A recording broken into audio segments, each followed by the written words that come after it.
تقین مفازا، اللہ سے ڈرنے والوں کے لیے جنت کے باغات ہیں، اس میں کوئی شک بولو قد افلح المؤمنون الذین هم فی صلاتهم خاشعون، جو لوگ پورے دھیان اور توجہ سے اللہ سے ڈرتے ہوئے نماز پڑھتے ہیں وہ دنیا میں بھی کامیاب ہو گئے، آخرت میں بھی کامیاب ہو گئے، اس میں کوئی شک؟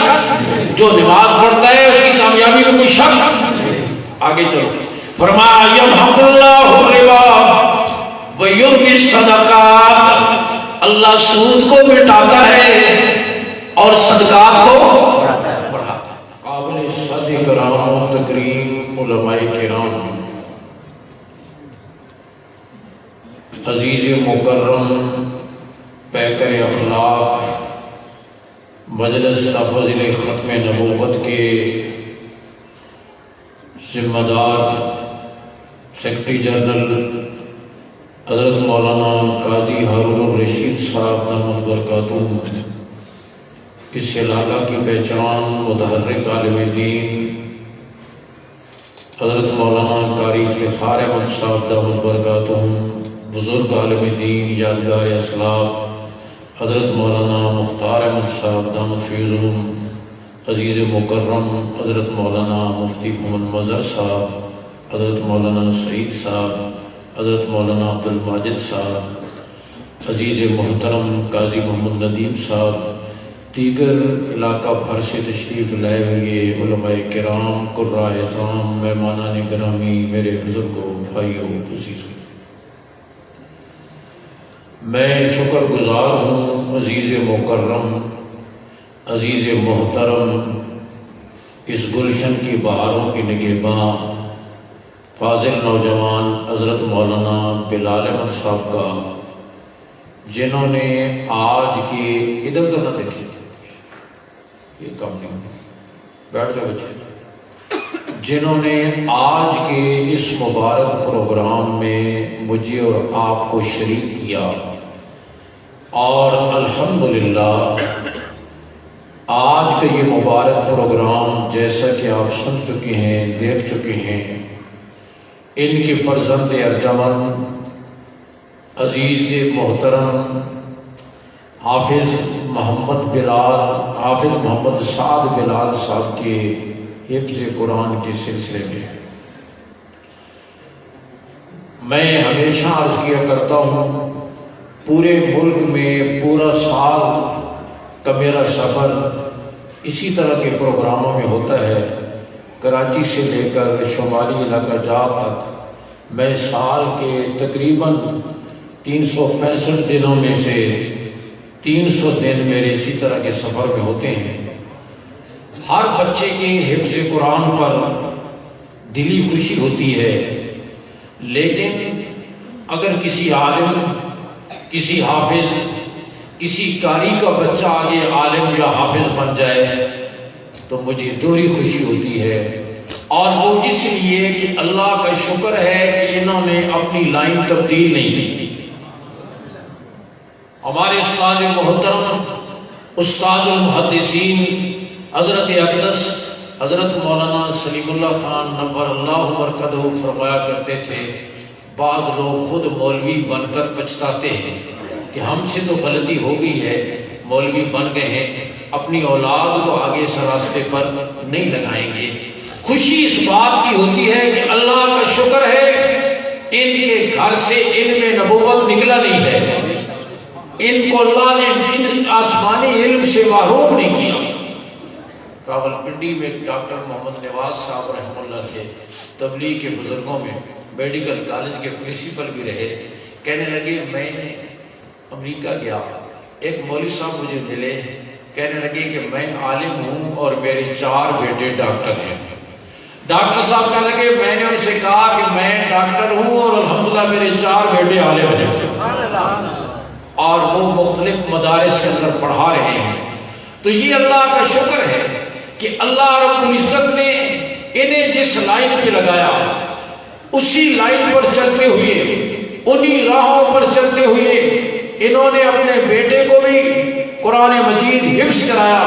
اللہ کرے ان کی نسلوں کو بھی اللہ دین کی خدمت کے لیے قبول فرمائے، اور جتنے تشریف فرما ہے، اللہ سب کی نسلوں کو اور ہماری نسلوں کو بھی اللہ دین کی سربلندی کے لیے قبول فرمائے۔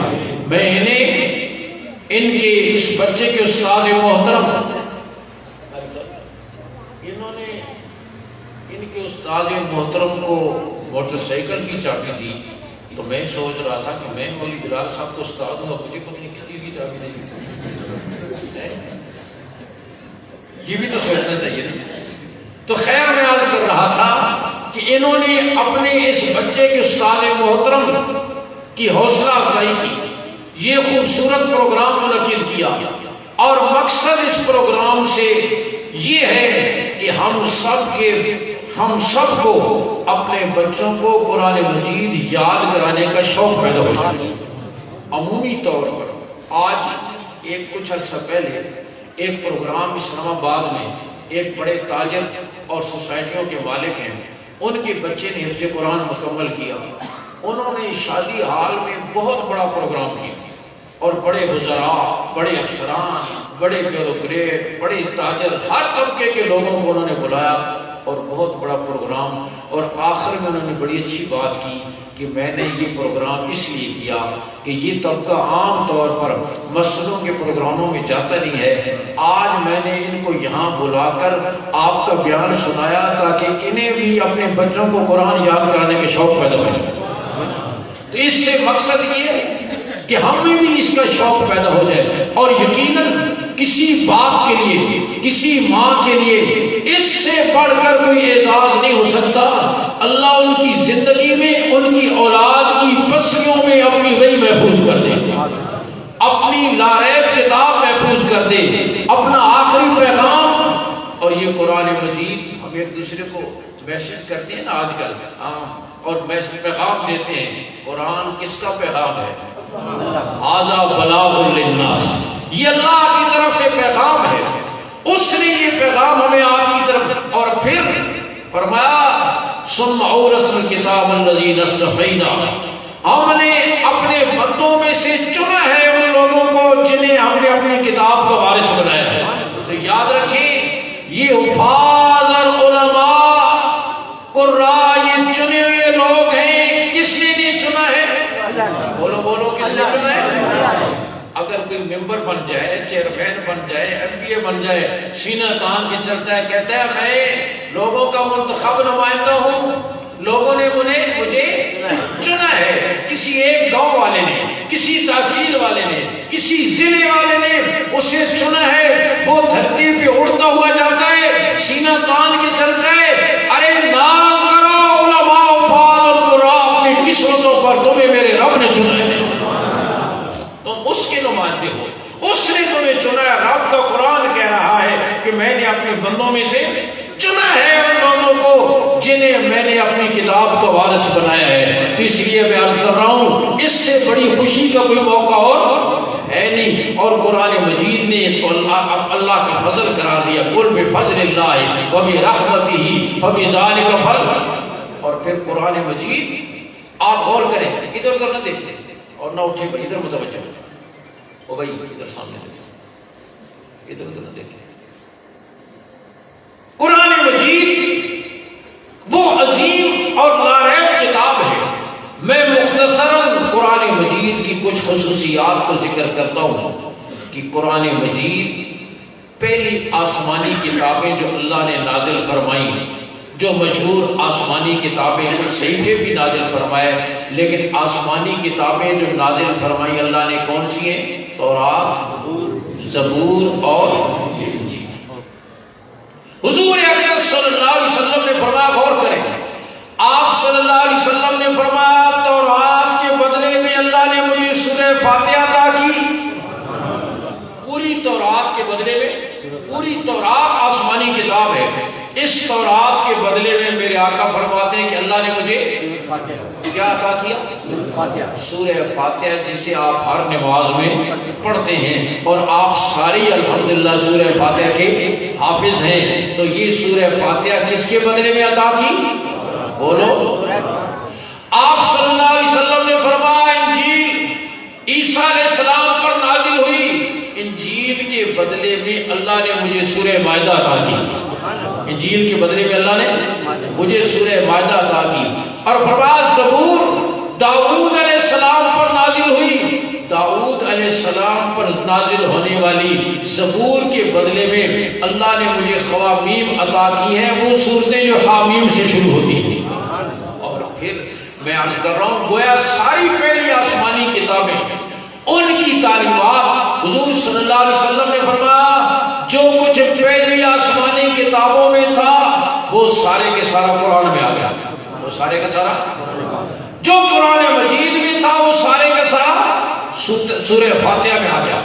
اسی لیے سورہ فاتحہ کے کئی نام ہیں، 16-17 نام مفسرین نے ذکر کیے ہیں. ان ناموں میں سے ایک نام اس کا ام القرآن ہے.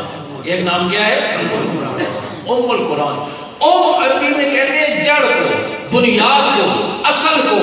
ماں کو بھی عربی میں ام اس لیے کہا جاتا ہے کہ ماں بھی پورے خاندان کی اصل ہوتی ہے. فرمایا سورہ فاتحہ ام القرآن ہے، یعنی پورے قرآن کا خلاصہ کس میں ہے؟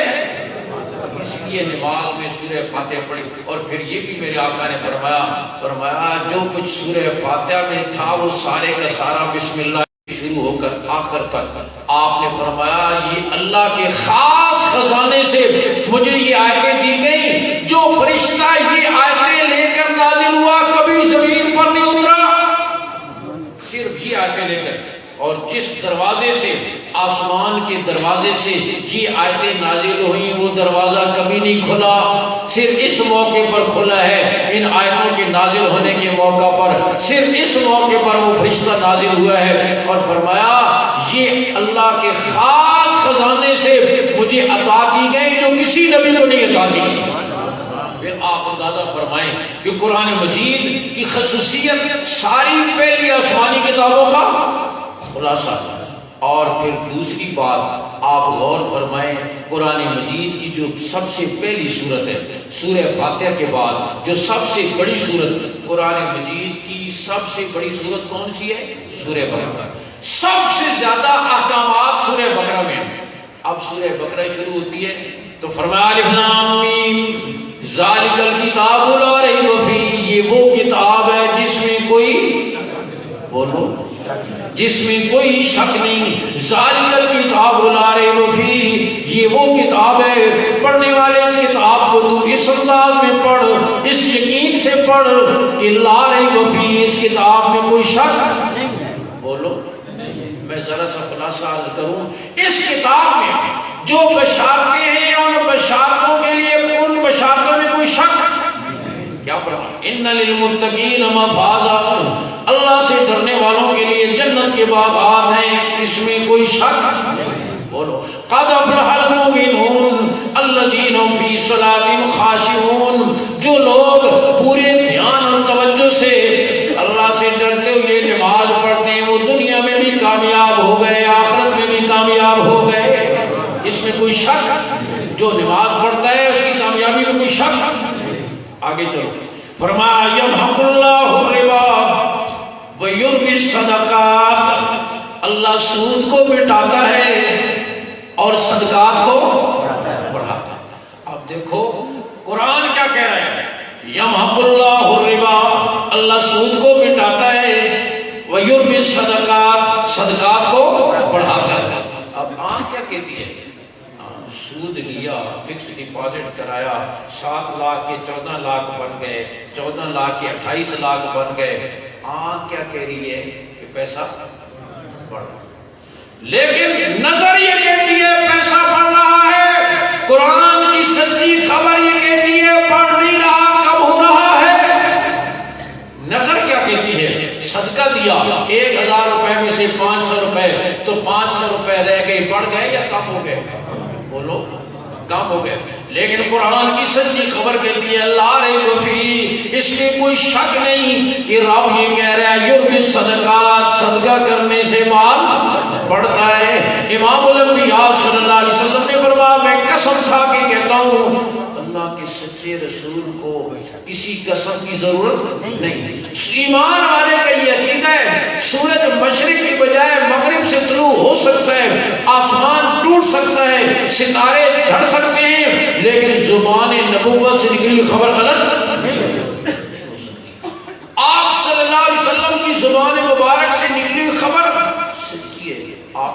رہے. اس کے باوجود میرے آقا قسم کھا کے فرمایا, آپ صلی اللہ علیہ وسلم نے فرمایا میں قسم کھا کے کہتا ہوں جو تواضع اور عاجزی اختیار کرتا ہے اللہ اسے بلند کرتے ہیں.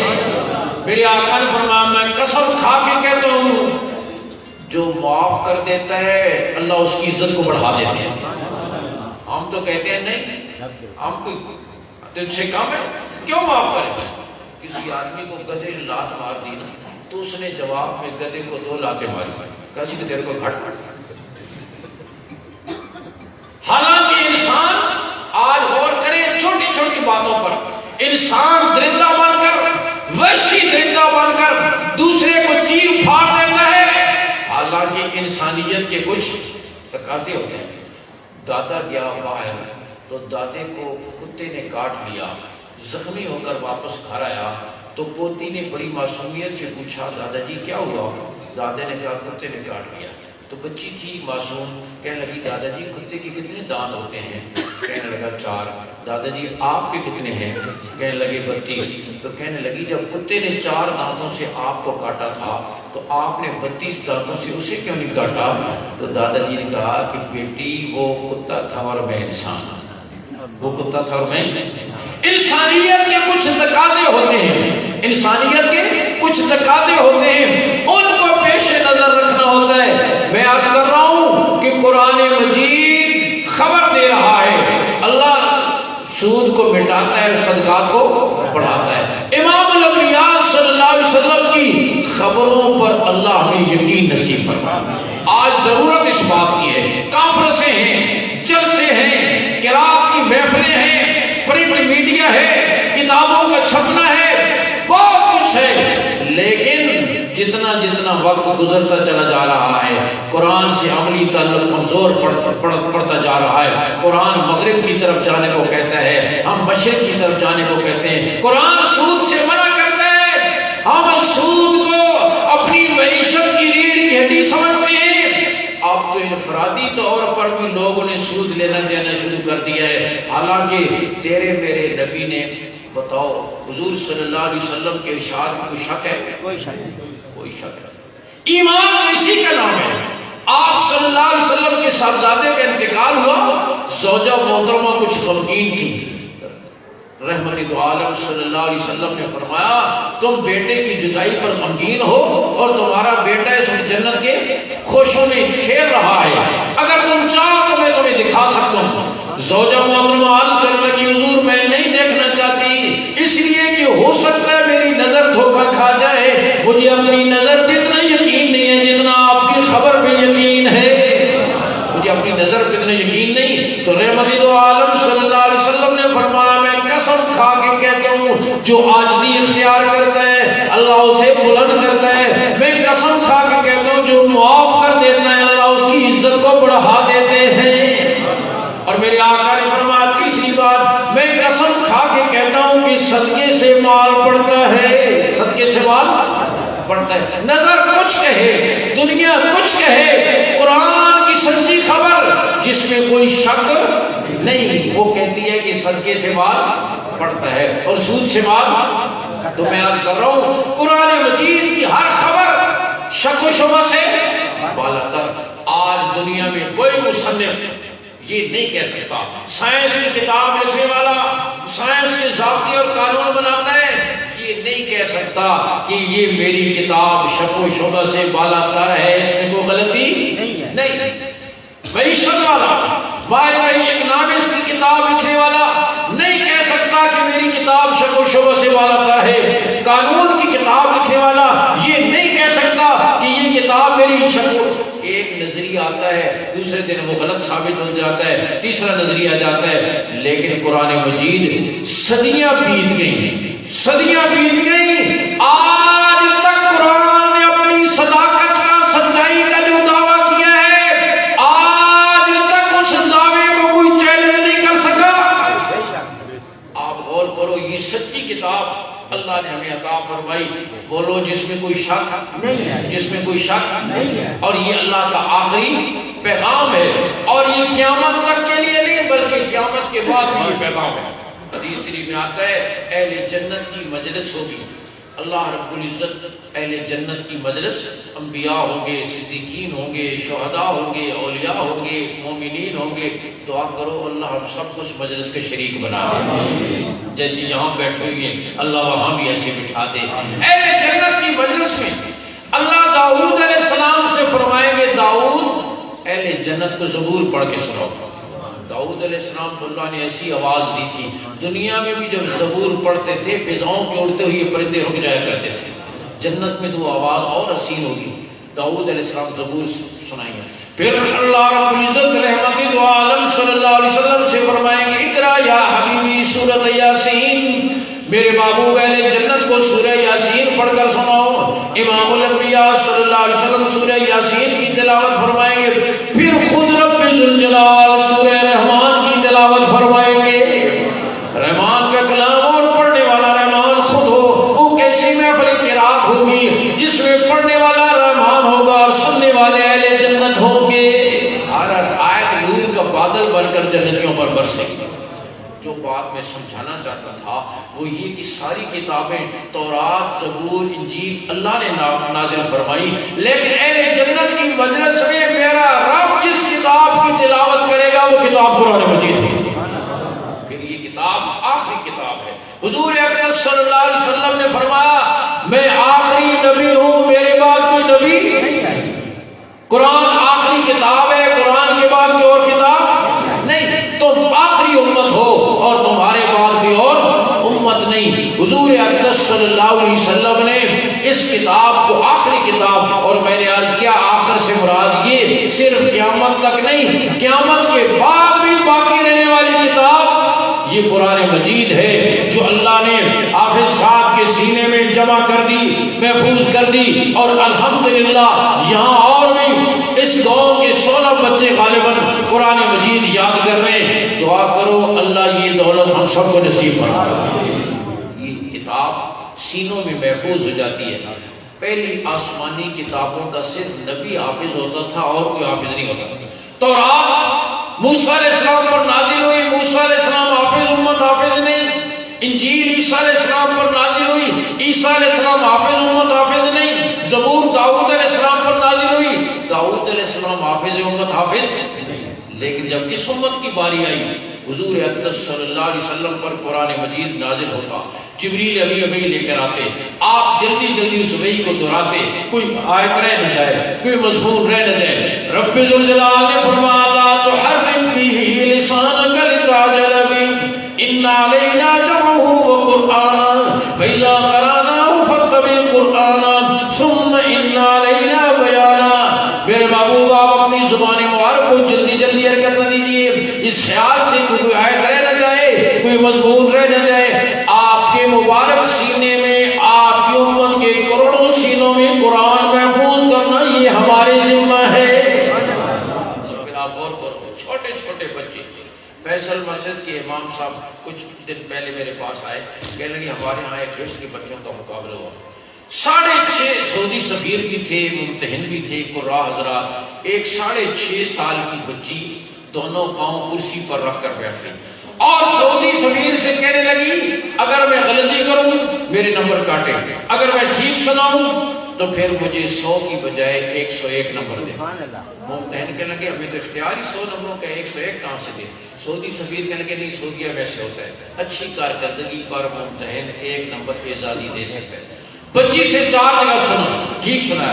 5ویں سوال میں بچی نے زبر کی جگہ زیر پڑھا، ممتحن نے ٹوکا، بچی نے غصے سے دیکھا، پھر اسی طرح پڑھا. ممتحن نے ٹوکا، پھر بچی نے غصے سے دیکھا، اسی طرح پڑھا. ممتحن نے کہا تم نے غلط پڑھا، بچی نے کہا میں نے ٹھیک پڑھا.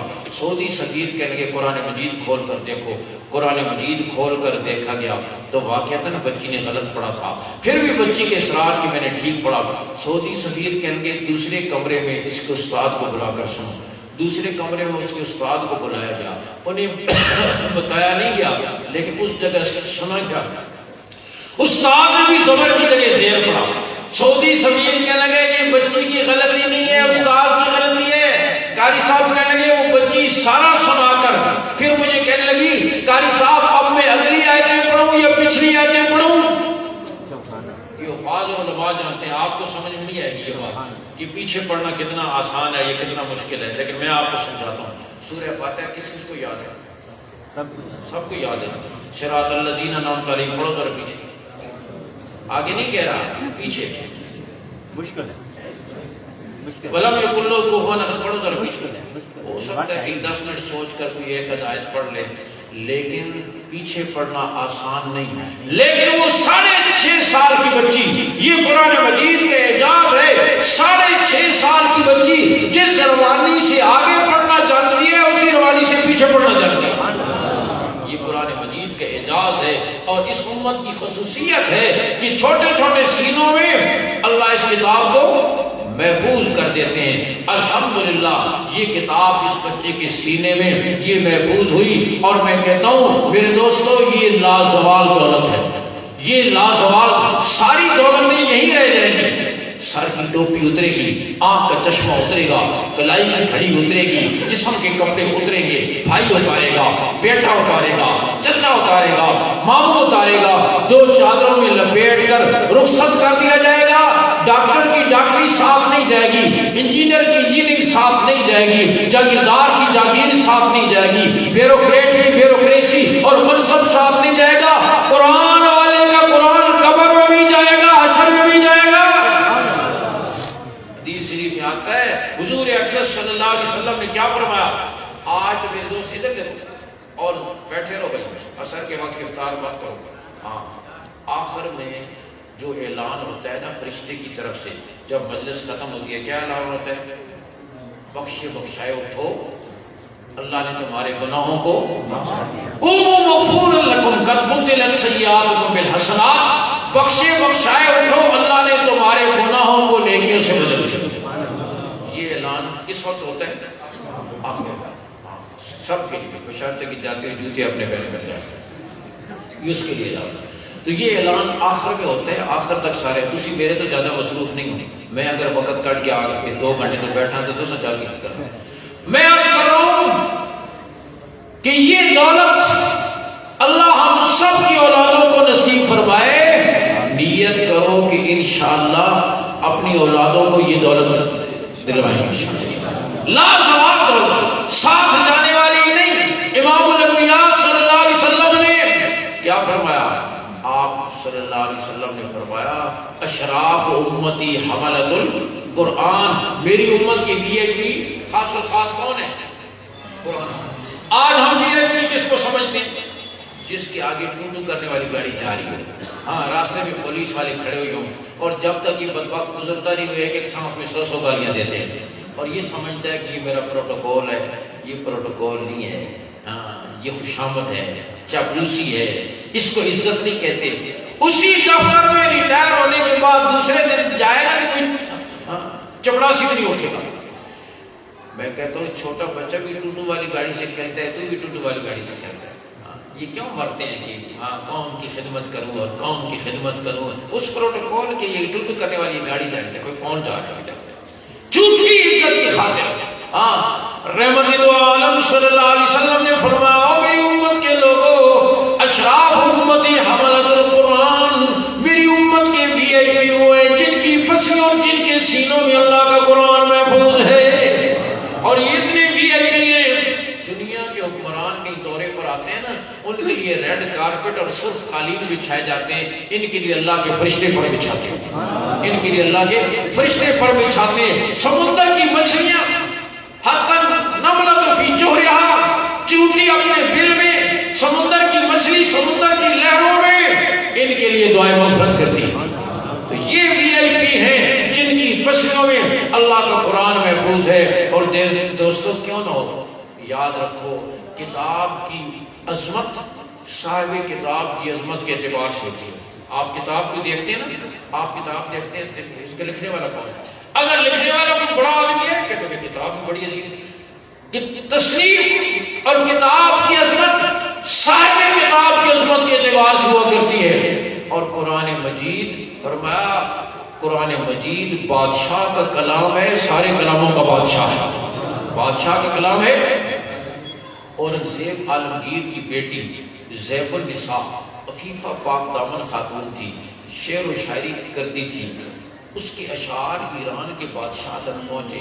اسے معلوم نہ تھا کہ یہ مرد کا کلام ہے یا عورت کا کلام ہے. اسی کے باپ کو لکھا کہ جس شاعر کا یہ کلام ہے میں اس سے ملنا چاہتا ہوں. شرم و حیا کا دور تھا. اور دیو نے بیٹی سے کہا بیٹی میں تجھے منع کرتا تھا شعر و شاعری نہ کیا کر. آج تو ساتھ لے جاتے ہیں نا اپنی بیگمات اور خاتون اول، ہاں، اور کافر سے وہ ہاتھ ملا رہی ہے. آج تو یہ دور ہے نا وہ شرم و حیا کا دور. اور زیب نے بیٹی سے کہا میں تجھے منع کرتا تھا شعر و شاعری نہ کیا کر.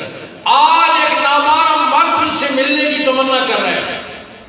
زیب النساء نے کہا ابا جان آپ فکر نہ کریں، میں اس کی طرف ایک شعر لکھ کر بھیج دوں گی، اس کی تسلی ہو جائے گی اور وہ مجھ سے ملنے کی تمنا چھوڑ دے. زیب النساء نے فارسی میں ایک شعر لکھا اور عجیب لکھا.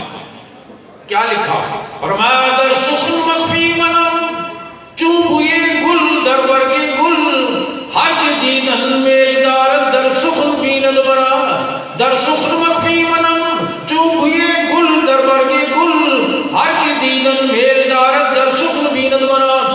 زیب النساء نے کہا میں اپنے کلام کے حسن میں اس طرح چھپی ہوئی جس طرح پھول کی پتیوں میں خوشبو چھپی ہوتی ہے. جو مجھے ملنے کی تمنا کرے میرے کلام کو دیکھ لے، اپنے کلام کے حسن میں اسے نظر آ جاؤں گی. علماء کہیں گے زیب النساء اگر اپنے کلام کے حسن میں دکھ سکتی ہے اور نظر آ سکتی ہے، رب ذوالجلال اپنے کلام کے حسن میں کیوں نہیں نظر آ سکتے؟ رب ذوالجلال بھی اپنے کلام کے حسن میں دکھ سکتے ہیں، نظر آ سکتے ہیں. ایک حرف اور ایک لفظ میں اللہ کی معرفت اور محبت کے سمندر موجود ہیں. نیت کرو اپنی اولادوں کو یہ لازوال دولت دیں گے انشاءاللہ. اور ابھی مفتی صاحب بھی آپ سے نیت کروا کے گئے. کس کس کی نیت ہے کہ اپنا کوئی بیٹا پوتا بھانجا بھتیجا نواسہ عزیز کسی کو قرآن کا حافظ بنا کر انشاءاللہ آخرت کا ضمانتی بنائیں گے؟ کس کس کی نیت ہے؟ ووٹ نہیں لینے، ووٹ مانگنے کے لیے نہیں آیا، آپ سے یہ چندہ کرنے کے لیے آیا ہوں کہ آپ کی اولادیں آخرت کا ذخیرہ بن جائیں. پکی نیت ہے؟ اور گھر ویسے ذرا جڑے بن کے جائے. گھر میں جو ہوم سیکرٹری بیٹھا ہوا ہے جو وزارت داخلہ وہ آکسی کہتے ہیں چلنا جو استاد چلے ایک کھانسی کے تھے. ہاں تو پتہ نہیں میں گائی نے دورے کھانسی کے یہ تو پتہ ہوتا ہے. اور یہ بھی عرض کرتا چلا جاؤ دوستو، ہم کئی سال سے تقریباً 25-30 سال سے ارباب حکومت کے ساتھ ہر حکومت میں مذاکرات کرتے ہیں، کبھی صدر سے، وزیر اعظم سے، آرمی چیف سے، وزیر داخلہ سے. آپ یقین کریں ہم نے برملا ان کے سامنے کہا کہ جس عزت سے میرا رب ہمیں کھلاتا ہے تم اس کا تصور بھی نہیں کر سکتے. تمہارا گریڈ 20واں یا 22واں کیوں نہ ہو، تم مربوں کے والے کیوں نہ ہو، ہماری جیب خالی کیوں نہ ہو، لیکن جس عزت سے میرا رب ہمیں کھلاتا ہے تم اس کا تصور نہیں کر سکتے. ہم نے کہا تمہارے بے روزگار انجینئروں نے گریڈیاں بیچی ہیں، ڈاکٹر نے جوتے پالش کیے، سائنسدانوں نے ریڑیاں لگائی ہیں، حالات سے تنگ آ کر خودکشیاں کی ہیں. آج تک کسی حافظ قاری مولوی نے بھوک سے تنگ آ کر خودکشی کی ہے؟ نہیں. بولو نہیں تو سکے سنا ہوئے کسی بات بالکل وہی ایسے کھانے کھانے مار کے نہیں ہو سکتا.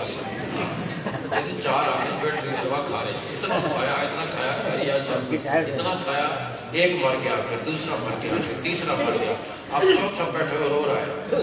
کسی نے پوچھا تو کیوں رو رہا؟ کہتا ہے ان کو نہیں رو رہا، اس پر رو رہا ہوں کہ تھوڑی دیر بعد میں بھی مر جاؤں گا، حلوہ پھر بھی مر جائے گا. میں کر رہا ہوں یہ میرے رب کی غیرت کے خلاف ہے. AFL-C-CAT-D پڑھانے والا سکول ٹیچر میرا رب اس کو پالے اور ذالکل کتاب لا ریب فیہ پڑھانے والے کو نہ پالے. اتنی عزت سے پالنا ہے آپ اس کا تصور نہیں کر سکتے. سمجھ آ رہی ہے؟ اس لیے میں کہتا ہوں پکی نیت کرو کہ انشاءاللہ اپنی اولاد کو صرف بڑھاپے کا نہیں قبر اور حشر کا سہارا بنائے گا انشاءاللہ. سب کی نیت ہے. اور پھر عرض کرتا چلا جاؤں گا کہ یہ نہیں کریں گے تو پھر یہ اولاد آپ کا سہارا بننے کی بجائے موجود سہاروں کو بھی کھینچ لے گا.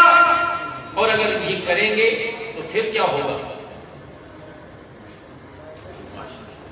جزاک یہ بزرگ تمہارے پرانے بڑے مخلص ہیں، بڑی پرانی ماشاءاللہ ماشاءاللہ. دیکھو ذرا ٹھہرو تشکیل کرتے ہیں. وہ بچے جگہ دو چلے آ جاؤ. اوپر بیٹھ. زرداد صاحب کے میں اب کر رہا ہوں کہ آپ یہ ذہن میں رکھیں کہ یہ بچہ جو قرآن یاد کرے گا یہ ہمارا آخرت کا ذخیرہ ہے، قبر کا ذخیرہ ہے. ہمارے ہاں ایک ایسے چور صاحب تھے، ہمارے دوست ملک رمضان صاحب، انہوں نے اپنے ایک بیٹے کو حفظ کرایا. جس دن ان کا انتقال ہوا باقی بیٹے کی کرسیاں لگا رہا ہے، کوئی شامیانہ لگا رہا ہے. وہ میں نے دیکھا وہ بیٹا مسلسل ان کے سرانے کھڑے ہو کر قرآن پڑھتا.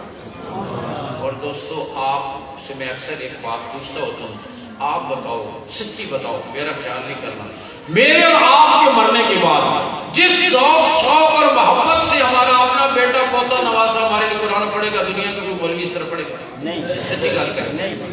مولوی کو کیا پڑھی ہے؟ مولوی بنال کو تیرے لیے مغز مارتا پھرے. ہاں جائیدادیں مارکیٹیں پلازے تو لے چاولہ کی پلیٹ تھے مغز مارتا پھرے. پاگل ہو کوئی نہیں پڑھتا. اور یہ جو ہم بلاتے ہیں نا ٹھیکے پر، 2 ادھر سے 4 ادھر سے 3 ادھر سے، یہ 10 بھر کے کٹھی پر رکھتے ہیں. اپنے محکمے کی بات بتاتا کوئی نہیں ہے، میں تمہیں بتا رہا ہوں. اس لیے نیت کرو کہ انشاءاللہ ہم اپنی اولادوں کو، ہاں کہتے ہیں نا زمین اپنی ہونی چاہیے جی، مکان اپنا ہونا چاہیے، ہاں دفتر اپنا ہونا چاہیے، گڈی اپنی ہونی چاہیے.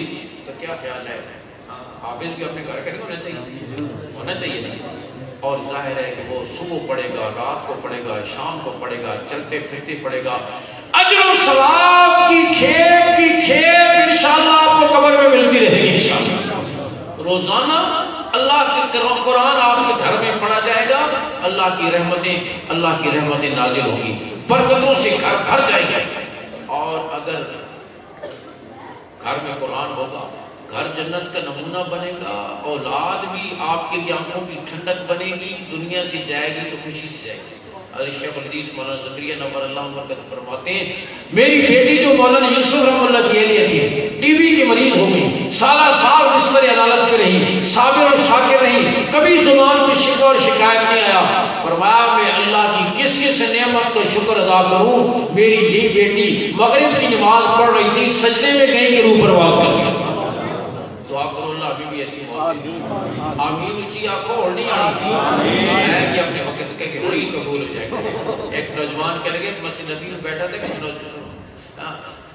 ایک بزرگ بیٹھے تھے کہ نوجوان عورتوں میں حضرت دعا کر دیں اللہ مدینے کی موت دے دے. میں نے کبھی کرتا ہوں پانی بھی نہیں کرنا، ابھی تو میں نے شادی کری ہے، بعد میں جا کر کے دعا کرو اللہ مدینے کی بھی سچی محبت نصیب فرمائے، مدینے والے کی بھی سچی محبت. خالی خلی زبانی نعرے نہیں، اپنے نبی کی ایک ادا پر اللہ بر مٹنے کی توفیق نصیب فرمائے، آپ کی لائی ہوئی ایک چیز سے محبت نصیب فرمائے.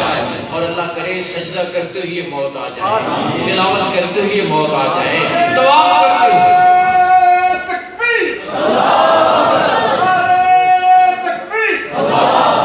کرتے ہوئے موت آ جائے، مدینے میں موت آ جائے، کہیں کتے لڑاتے ہوئے، تاش کھیلتے ہوئے، بٹیرے لڑاتے ہوئے. اللہ بری موت اور برے خاتمے سے بچائے. ہمیشہ اس کی دعا کیا کرو. شیخ فرماتے ہیں میری بیٹی سجدے میں گئی، روح پرواز پر. اس کے بعد اس عظیم باپ نے اپنی عظیم بیٹی کے بارے میں جملہ لکھا اور عجیب لکھا. اور شیخ الحدیث مولانا زکریا کوئی معمولی آدمی نہیں، اس دور کے غزالی اور راضی ہیں، شبلی اور جنید بغدادی ہیں، قطب الاقطاب ہیں، علم و عمل کے آفتاب و ماتاب ہیں. اور اللہ نے وہ مقام عطا فرمایا. اور میں کہتا ہوں علماء سنت، علماء جو اعلیٰ درجے کے اللہ کے ولی ہیں، اس کی ولایت میں کوئی شک نہیں. اور جو نسبتیں اللہ نے انہیں حضور صلی اللہ علیہ وسلم سے عطا فرمائی تھی، میں ذرا سی جھلک عرض کرتا چلا جاؤں. سائی وال میں ایک مدرسہ ہے جامعہ شریعہ، اس کے محتمم تھے مفتی مقبول الرحمان صاحب. 2 سال پہلے ان کا انتقال ہوا. وہ کہنے لگے میں حج میں گیا، روزہ ادب پہ سلام پیش کیا مدینہ منورہ میں. سلام پیش کر کے میں نے عرض کر حضور پہلے میں شاہ عبد القادر رحمانی رحمۃ اللہ سے بیعت تھا، اب ان کا انتقال ہو گیا، اب میں شیخ الحدیث مولانا زکریا صاحب سے بیعت ہوں. شاہ عبد القادر نرم طبیعت کے تھے، میں ہر بات ان سے کہہ دیتا تھا. مولانا زکریا صاحب ذرا سخت مزاج کے ہیں، پتہ نہیں میں ہر بات کہہ سکوں گا یا نہیں، میرا کیا بنے گا.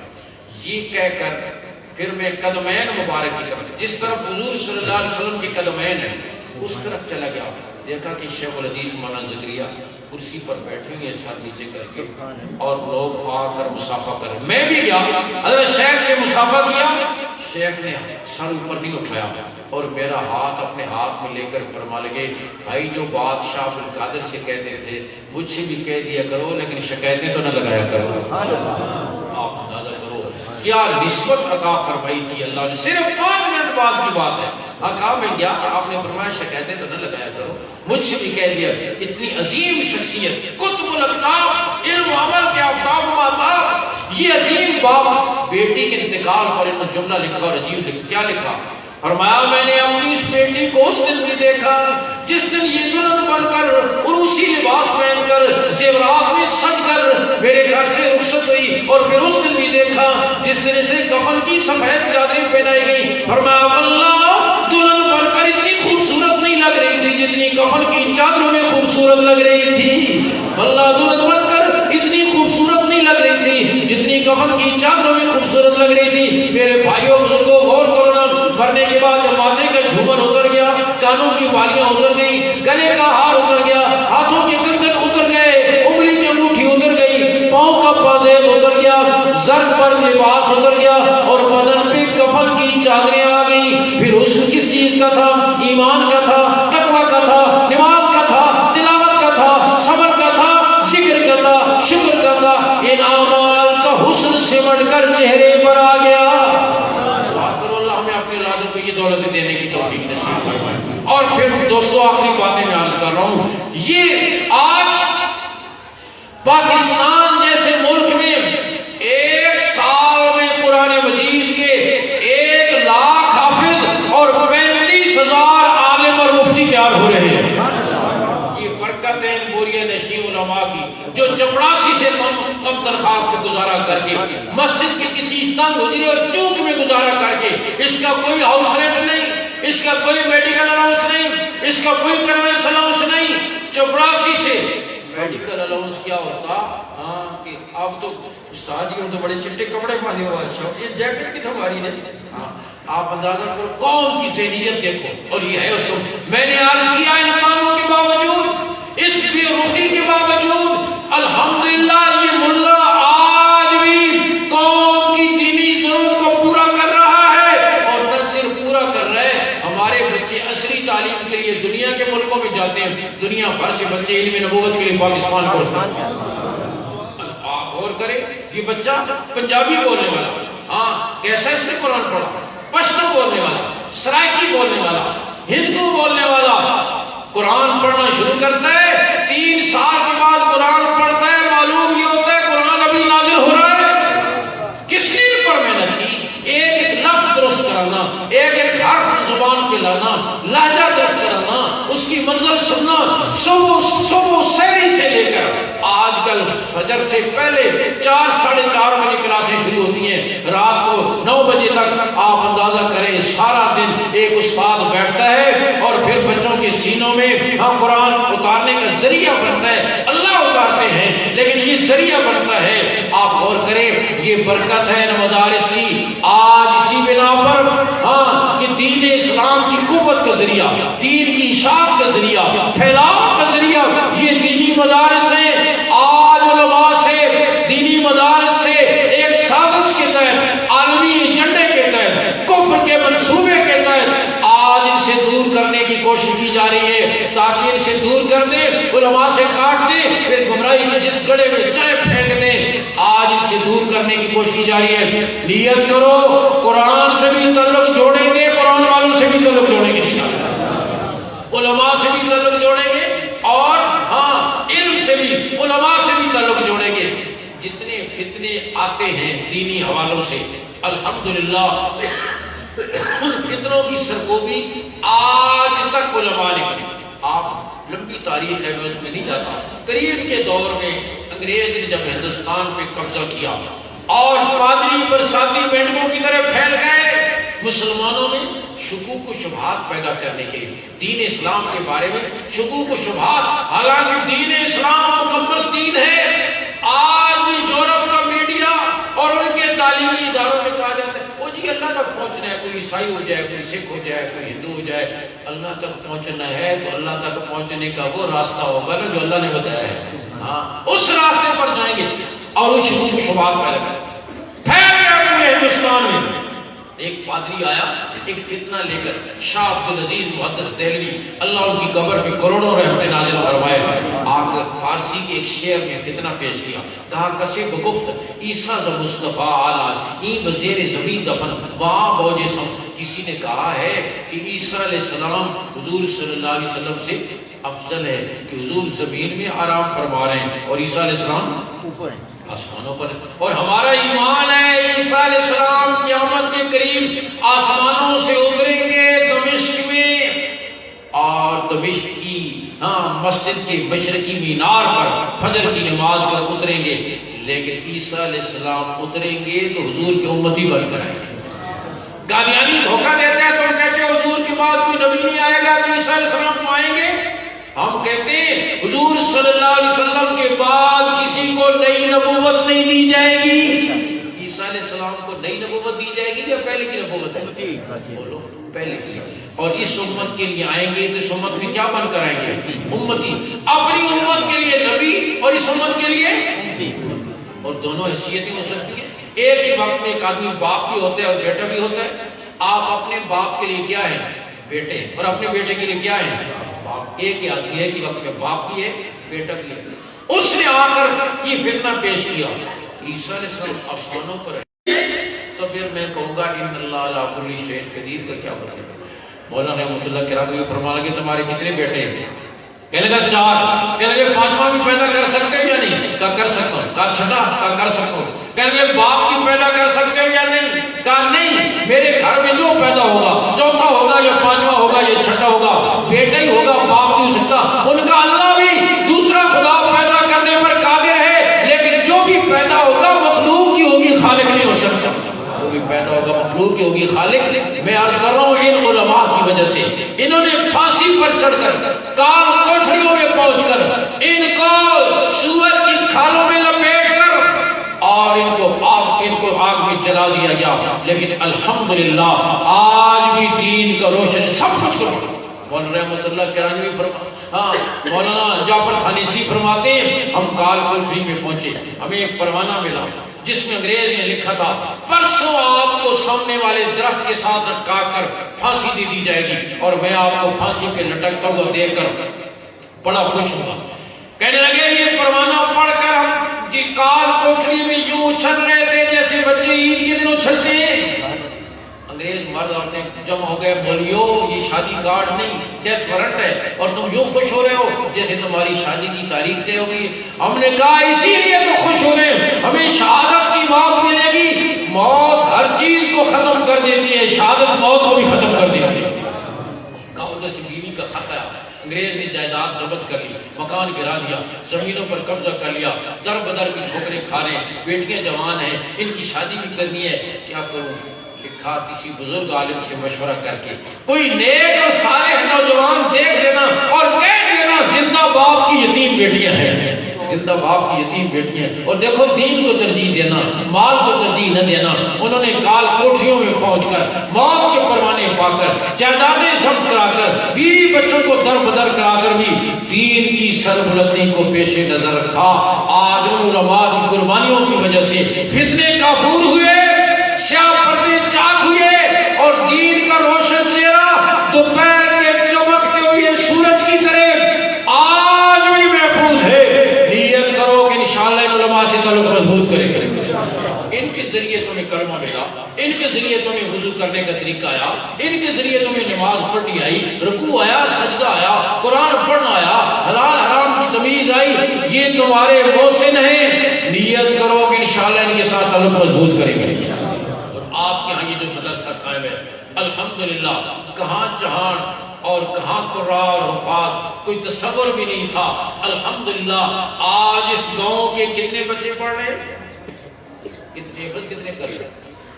20 بچے جو ناظرہ پڑھ رہے ہیں وہ تو الگ تعداد ہے۔ اس گاؤں کے 20 بچے قرآن مجید یاد کر رہے ہیں۔ آپ کے سامنے ابھی بیٹھے تھے، آپ نے دیکھا، اور انشاءاللہ آپ کی اگر توجہ رہی، آپ کی دعائیں رہی، آپ کا تعاون رہا،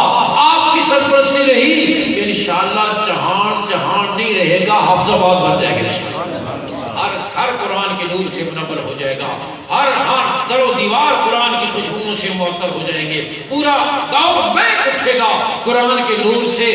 تو کون نیت کرتا ہے کہ ہم انشاءاللہ مدرسے کو مضبوط کریں گے انشاءاللہ، اور پورا تعاون کریں گے، اور مدرسے کو مضبوط کرتے ہوئے اپنا تعلق بھی قرآن کے ساتھ جوڑیں گے، اپنا تعلق بھی اور اپنے اولادوں کا تعلق بھی قرآن کے ساتھ جوڑیں گے۔ نیت کریں گے انشاءاللہ ہمارے گھر میں روز قرآن کھولے گا انشاءاللہ، اور وہ تو آپ نیت کر چکے ہیں کہ انشاءاللہ ہم سارے کے سارے اس نیت کرتے ہیں، قرآن مجید یاد کرنا شروع کر دیں۔ نہیں یاد ہوتا، زبان موٹی ہو گئی، کوئی بات نہیں، دماغ نہیں کر، 10 سال گزر گئے، آپ ذالک الکتاب لا ریب فیہ سے آگے نہیں بڑھے، لیکن چھوڑا بھی نہیں۔ کل قیامت کے دن حافظوں میں سے اٹھائے جائے، کل قیامت کے دن آپ کوشش کریں، بس پابندی آپ کرتے رہیں اور اپنے بچوں کو قرآن سے وابستہ رکھیں، یاد رکھیں۔ قرآن سے اولاد کا تعلق نہ جوڑا تو پھر جو رب کا نہیں بنے گا وہ تمہارا بھی نہیں بنے گا، جو رب کا نہیں بنے گا تمہارا بھی نہیں بنے گا۔ اس لیے اپنی اولادوں کا تعلق قرآن کے ساتھ جوڑیں اور اس مدرسے کو مضبوط کریں، اور مسجد سے تعلق کو جوڑیں، مسجد سے تعلق کو جوڑیں، اور حضور اقدس صلی اللہ علیہ وسلم کی سچی غلامی کو کی نیت کریں، اور نیت کریں کہ ہم نے سب نے رب کو راضی کرنا ہے، رب کو راضی کرنا ہے قرآن کے ذریعے، اور دینی کاموں میں حوصلہ افزائی کرنا ہے، علماء کی ٹانگیں نہیں کھینچنی، حوصلہ افزائی کرنا ہے۔ اور اس پر آپ کو پتہ نہیں کتنی دعائیں ملیں گی۔ امام احمد بن حنبل وقت کے بڑے امام ہیں، اٹھتے بیٹھتے کہتے تھے رحم اللہ ابوالحسن، اللہ ابوالحسن پر رحم کرے۔ ہر وقت اٹھتے بیٹھتے امام صاحب کہتے ہیں اللہ ابوالحسن پر رحم کرے۔ کسی نے پوچھا حضرت یہ ابوالحسن کون ہے جس کو آپ اٹھتے بیٹھتے دعا دیتے ہیں؟ امام صاحب نے قصہ سنایا کہ میں بادشاہ وقت نے مجھے جیل میں ڈال دیا، ایک مسئلے میں امام صاحب کے ساتھ اختلاف ہو گیا۔ وہ کہتا تھا قرآن اللہ کی مخلوق ہے، امام صاحب کہتے تھے مخلوق نہیں ہے، اللہ کی صفت ہے۔ اس پر اس نے امام احمد بن حنبل کو جیل میں ڈالا۔ ایک دن جیل سے نکال کر بادشاہ وقت کے سامنے پیشی کے لیے لے جایا جا رہا تھا۔ امام احمد بن حنبل کہنے لگے ابوالحسن جیل میں ڈاکو تھا، جب مجھے جیل سے نکال کر بادشاہ کے سامنے لے جایا جا رہا تھا، اس نے کہا امام صاحب آپ سنبھل کے جائیں، آپ وقت کے امام ہیں، آپ پھسل گئے تو پوری امت پھسل جائے گی۔ کہا میں ڈاکے مارتا ہوں لیکن حکومت کا تشدد مجھے اپنے غلط راستے سے نہیں ہٹا سکا، آپ تو حق پر ہیں، حق کے نمائندے ہیں، پوری امت کے امام ہیں، آپ سنبھل کر جائیں، استقامت کے ساتھ جائیں، اگر آج آپ پھسل گئے تو پوری امت پھسل جائے گی۔ امام احمد بن حنبل فرماتے ہیں اس ڈاکو کے جملے نے مجھے بڑا فائدہ دیا، مجھے بڑا حوصلہ بڑھایا، میری ہمت بڑھ گئی، اور پھر ڈٹ گئے امام احمد بن حنبل۔ فرمایا اس کی بات نے مجھے چونکہ حوصلہ دیا تھا اس لیے میں اٹھتے بیٹھتے اس کے لیے دعا کرتا ہوں اللہ ابوالحسن پر رحم کرے۔ تو آپ بھی نیت کریں، آپ کے پاس نہیں ہے مالی تعاون، آپ کچھ نہیں کر سکتے، لیکن آپ اٹھتے بیٹھتے اس مدرسے میں پڑھنے والے بچوں اور پڑھانے والوں کے لیے دعا کیا کریں۔ تو جتنا پڑھانے والوں کو ثواب ملتا ہے، پڑھنے والوں کو ثواب ملتا ہے، اتنا ثواب آپ کو بھی ملے گا، اس ثواب میں آپ بھی شریک ہو جائیں گے۔ آج اس گاؤں کے یہ 20 بچے آپ کا سرمایہ ہے، اللہ کی رحمتوں کے کھینچنے کا ذریعہ ہے۔ یہ بچے صبح سے لے کر رات گئے تک اپنی معصوم زبانوں سے اللہ کا قرآن پڑھتے ہیں۔ سچ بتاؤ اللہ کی رحمت نازل نہیں ہوگی؟ اللہ کی رحمت نازل نہیں ہوگی؟ ان بچوں کو دیکھ کر اللہ کی رحمت جوش میں نہیں آئے گی؟ اللہ کی رحمتوں کی بارش ہوتی ہے، برسات کی بارش کی طرح یہ رحمتیں برستی ہیں۔ اور الحمدللہ آپ کو اللہ نے اپنے دروازوں پر کوئی دور جانے کا مسئلہ نہیں، کوئی جدائی کا مسئلہ نہیں، کوئی فیس کا مسئلہ نہیں، آپ کو اللہ نے دروازوں پر یہ دولت دے رکھی ہے، بچوں کے لیے بھی اور بچیوں کی تعلیم کے لیے بھی۔ ہمارے عزیز محترم حضرت مولانا قاضی محمد ہارون الرشید صاحب دامت برکاتہم، قاضی محمد ندیم صاحب کا یہ مدرسہ ساتھ ہے، بچیوں کا بھی آپ نیت کریں، بچیوں کو بھی دین کی تعلیم سے آراستہ کریں گے۔ یہ ایک دینی ماحول ہوتا ہے جس میں بچیاں عورتیں ہماری جائیں گی، ہمارے گھروں میں دین آئے گا، نسلوں میں دین آئے گا، نسلیں سمجھ جائیں گی۔ کریں گے انشاءاللہ، سب کی پکی نیت ہے۔ وآخر دعوانا ان الحمدللہ رب العالمین، الحمدللہ رب العالمین، والعاقبۃ للمتقین، والصلاۃ والسلام علی رسولہ محمد وآلہ وآل بیتہ وأصحاب اجمعین. یا اللہ یا رحمان یا رحیم یا کریم اپنے فضل و کرم سے اس کے صغیرت برا گناہوں کو معاف فرما. اے اللہ ہمارا مل بیٹھنا اپنی بارگاہ میں قبول فرما. اس پروگرام کے لیے جتنے علماء کرام قرائے اعظام مشائخ تشریف لائے, ہمارے بزرگ مہمانان گرامی معززین علاقہ, اے اللہ قدم قدم پہ اپنی شان کے مطابق انہیں بھرپور بدلہ نصیب فرما. اس بیٹھنے پر بھی اللہ نے بہترین اجر نصیب فرما. جو کچھ کہا گیا سنا گیا اے اللہ اپنی بارگاہ میں قبول فرما. ہمیں عمل کی توفیق نصیب فرما. ہمارے اس عزیز بچے حافظ محمد سعد کو اللہ قرآن مجید کا نور نصیب فرما, قوت حافظہ نصیب فرما, ضبط میں ترقی نصیب فرما. اے اللہ قرآن کے علوم نصیب فرما, قرآن والی زندگی نصیب فرما, قرآن کی خدمت کے لیے قبول فرما. اور ہمارے عزیز محترم حضرت مولانا بلال احمد صاحب کے لیے اللہ اس بچے کو صدقہ جاریہ بنا, آنکھوں کی ٹھنڈک بنا. اس کے استاد محترم کے لیے اس بچے کو صدقہ جاریہ بنا, آنکھوں کی ٹھنڈک بنا. ہم سب کی اولادوں کو یہ دولتیں نصیب فرما. جتنے بھائیوں بزرگوں نے ارادے فرمائے اپنی اولادوں کو قرآن مجید کا حافظ بنانے, دین سے وابستہ کرنے کے, اے اللہ ان کے ارادوں کو پورا فرما. تکبیر کی صورتیں مقدر فرما, قدم قدم بھی دستگیری فرما. ہماری اولادوں کو اللہ دنیا میں بھی آنکھوں کی ٹھنڈک بنا اور ہمارے حشر کے لیے بھی انہیں سہارا بنا. دنیا میں بھی ہماری عزتوں کو ذریعہ بنا, میدان حشر کی عزتوں کو ذریعہ بنا. اور اے اللہ ہمارے گھروں کو قرآن کے نور سے وابستہ فرما, سنت کی خوشبوؤں سے معطر فرما. اے اللہ اس مجمع میں جو بھی دکھی ہے اللہ اس کا دکھ دور فرما, اس کی حاجت کو پورا فرما. وباؤں سے محفوظ فرما, بلاؤں سے محفوظ فرما. یہ جو موجودہ وبائیں ہیں, کرونا کی ہے, ڈینگی کی ہے, دیگر وبائیں بلائیں, اللہ سب سے محفوظ فرما. اے اللہ ہم سب کے ایمان, اعمال, جان, مال, اولاد, عزت, آبرو کی حفاظت فرما. دنیا اور آخرت کی خیر برکتیں نصیب فرما. دنیا اور آخرت کے نقصانوں سے محفوظ فرما. اے اللہ اپنے فضل و کرم سے ہمارے بزرگ والدین عزیز جو دنیا سے چلے گئے, اے اللہ ان کی مغفرت فرما, جنت الفردوس میں اعلیٰ مقام نصیب فرما. ہمیں اپنے اپنے وقت پر ایمان پر خاتمہ نصیب فرما, کلمے پر موت نصیب فرما. اے اللہ یہاں جو مدرسہ چل رہا ہے اے اللہ اس مدرسے کو اور زیادہ محبوبیت نصیب فرما. ہمارے حلال مالوں کو قرآن کی تعلیم کے لیے قبول فرما, دین کی اشاعت کے لیے قبول فرما. اے اللہ اس آبادی جہان کے ہر گھر کو اللہ نیک اعمال کے ساتھ آباد فرما, ہر محلے کو آباد فرما, ہر گھر کو قرآن کے نور سے منور فرما. اس علاقے میں جتنے مدارس چل رہے ہیں, ہمارے حضرت مولانا قاری صاحب, حضرت مولانا مختار صاحب, حضرت مولانا ظفر صاحب, حضرت مولانا مفتی بدر صاحب, اور اسی طریقے سے گاؤں کے اندر حضرت مولانا عبد الماجد صاحب, اور اسی طریقے سے کولیا کے اندر ہمارے عزیز محترم مولانا ابوذر صاحب, جہاں جہاں بھی ہمارے ساتھی کام کر رہے ہیں, اے اللہ سب کی محنتوں کوششوں کا وہ قبول فرما. اللہ ہمیں اداروں سے تعلق نصیب فرما, دین پہ جینا, دین پہ بڑھنا نصیب فرما. اپنے اپنے وقت پر ایمان پر خاتمہ دے کر اے اللہ ہمیں اپنے محبوبوں کے ساتھ حشر نصیب فرما. ہماری اولادوں کو ہماری آنکھوں پورے دین پر چلنے کی توفیق نصیب فرما, حاضری نصیب فرما, غفلت والی زندگی سے